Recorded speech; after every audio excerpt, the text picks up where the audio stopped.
HSC পরীক্ষা 2024-এর ইংরেজি প্রথম পত্র ঢাকা বোর্ডের অ্যান্সারগুলো তুলে ধরছি। তোমরা প্রশ্নের অ্যান্সারগুলো মিলাও, কার কটা হয়েছে আমাদেরকে একটি কমেন্টের মাধ্যমে জানাতে ভুলবে না।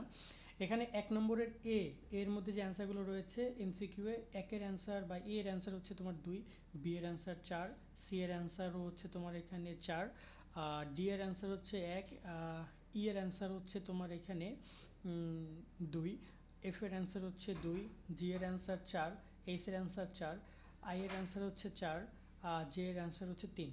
আর এখানে তোমাদের 2 নম্বরের অ্যান্সারগুলো তোমরা একটু দেখে নাও, 1 থেকে 6 পর্যন্ত 1 নম্বরতে দেওয়াই আছে, আর 6 নম্বর পর্যন্ত তোমরা একটু দেখে নাও। এই হচ্ছে তোমাদের 2 নম্বরের অ্যান্সারগুলো।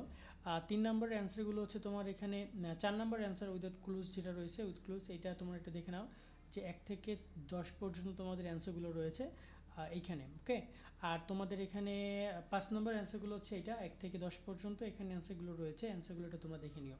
এখানে একটা স্ক্রিনশট নিয়ে নিতে পারো, কার কটা হয়েছে একটু কমেন্টে জানিও। এই 20 মার্ক অনেক গুরুত্বপূর্ণ এখানের জন্য। আর তোমাদের 6 নম্বরের রিয়ারেঞ্জ, আমরা রিয়ারেঞ্জগুলো বলে দিচ্ছি। আর রোমান সংখ্যা রয়েছে, এখানে রয়েছে প্রথমে তোমাদের হবে 5, তারপরে হবে তোমাদের এখানে 3, 5-এর পর হবে এখানে 8, তারপর হচ্ছে তোমার এখানে 2, তারপরে 6, তারপরে 10, তারপরে 3, তারপরে 4, তারপরে 9, 3-এর পরে 9 হবে, তারপরে হবে 7, তারপরে হবে তোমার এখানে 1 এবং তারপরে হবে 4। আবারও বলতেছি 5, 8, 2, 6, 10, 3, 9, 7, 1 এবং এখানে হবে তোমার 4। ওকে, আর এখানে তোমাদের গ্রাফ এসেছে, গ্রাফটা ভালো।